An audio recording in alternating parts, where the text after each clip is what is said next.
Greetings everyone. This is the second podcast of our channel and is going to address the fundamental confusions that have made their place both among Muslims and non-Muslims about what the Quran says. This may be due to many reasons.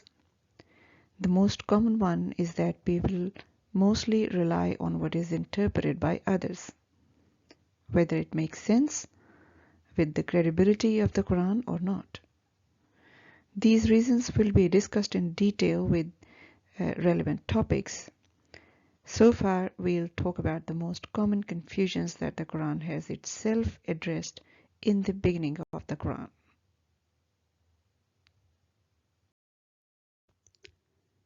Next, we talk about these most common confusions. The first confusion is that the Quran is for Muslims. The second confusion is that the Quran represents Arab culture. And the third confusion is that the Quran is a book of law. Some of these confusions exist among non-Muslims, some exist among Muslims, and some overlap.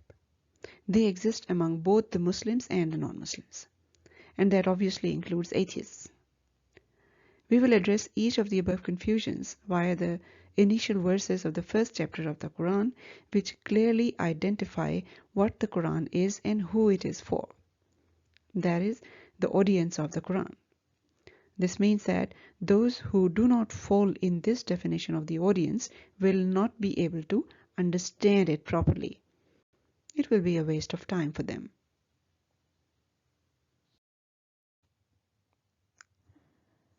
The first chapter introduces the Quran as Hudal lil Muttaqeen. It's further added that Allazina yu'minuna bil ghaibi wa yuqimuna as-salata wa mimma razaqnahum yunfiqun. Wallazina yu'minuna bima unzila ilayka wa ma unzila min qablik wa bil akhirati hum yuqinun. The first word of this sentence indicates that the Quran is a guidance. The rest explains its audience. And there are various features of the audience explained in this sentence. So the first thing to know is that the Quran is a guidance. It is a GPS that takes you to a destination. And we know that to use a GPS, you must be familiar with its operating system to know how it works. So these verses act as prerequisites to use the Quran, and these are free of time and space. We will address this in detail, breaking up the sentence into the categories that define the features of its audience in the forthcoming slides.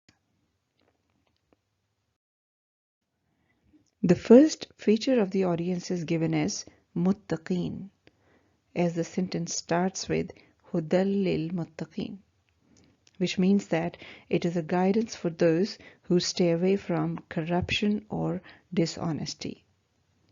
They do not decide about right or wrong based on their personal or political interests, but as a factual instance.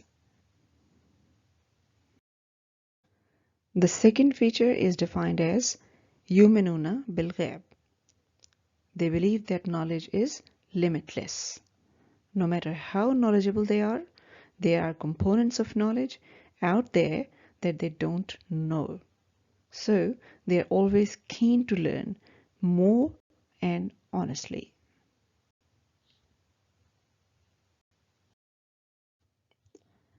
The third feature of the audience is yuqimuna salata. They establish connection. The word salat has the root word as sal, means connect. Its derivatives in Arabic are wasl or visal or muttasil, which all mean connection or connected or adjacent. But the most relevant example is yusalli, which is used in Arabic for the horse that is closest to the leading horse in a race. The leading one is called sabiq, the foremost, and the one next to it is called yusalli, which is next to the foremost. In this way, this feature of the audience of the Quran to establish closest connection to those who are leading in the preceding features, honesty and knowledge. And how they establish connection? وَمِمَّا رَزَقْنَاهُمْ يُنْفِقُونَ. They share their means of sustenance with the needy. Whatever they need for their own sustenance, they consider them important for others as well. It could be the living standards, education, health requirements, social development. Everything that is important for us is important for others.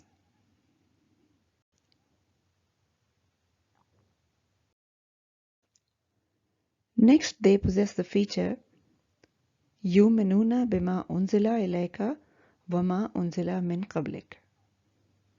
They believe that all prophets have conveyed only the truth. No matter what time and space they were in, they tried to make the world a better place for everyone.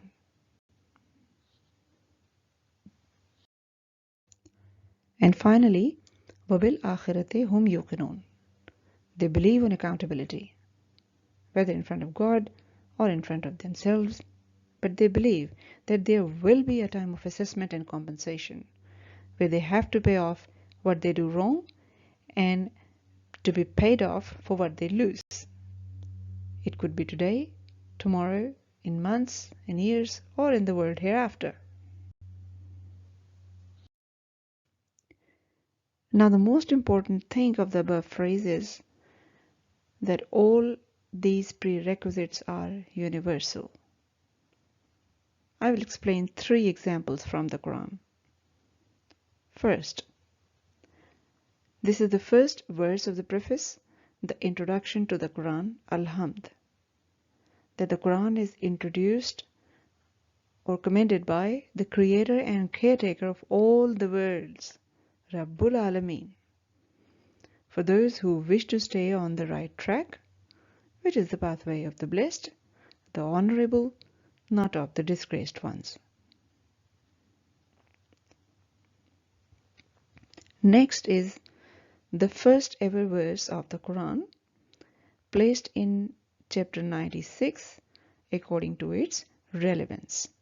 Iqra bismi rabbika allazi khalaq, khalaqal insana min alaq.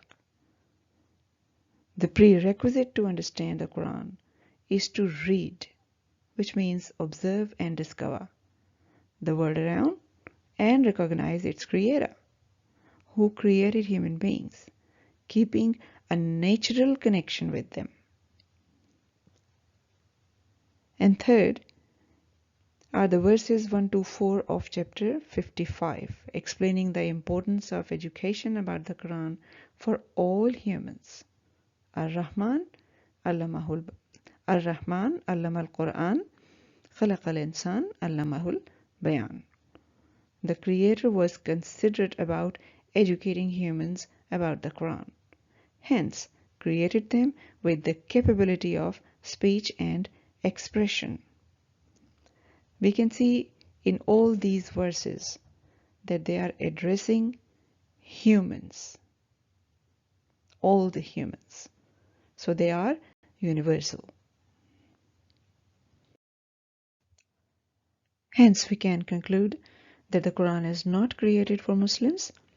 In fact, any person who understands its universal philosophy and falls in its audience defined above will be a Muslim.